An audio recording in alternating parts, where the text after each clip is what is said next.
একটা শিক্ষণীয় ভিডিও, তো ভিডিওটা সবাই শেষ পর্যন্ত দেখবেন। একজন বাবা তার মেয়েকে আইফোন উপহার দেয়। দ্বিতীয় দিন বাবা মেয়েকে জিজ্ঞাসা করলেন, আম্মু আইফোন পেয়ে সর্বপ্রথম তুমি কি করছো?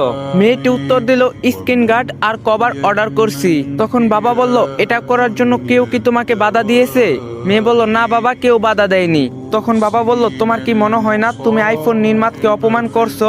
মেয়ে বলল, না বাবা, আইফোন নির্মাতা স্বয়ং স্ক্রিন গার্ড ও কভার লাগানোর উপদেশ দিয়েছেন। বাবা বলল, তাহলে তো আইফোন অনেক খারাপ দেখাবে, তবুও তুমি এটার জন্য কভার কিনছো? মেয়ে বলল, না বাবা, বরং খারাপ না হওয়ার জন্য কভার অর্ডার করছি। বাবা বলল, কভার লাগালে সৌন্দর্য কমে যাবে না?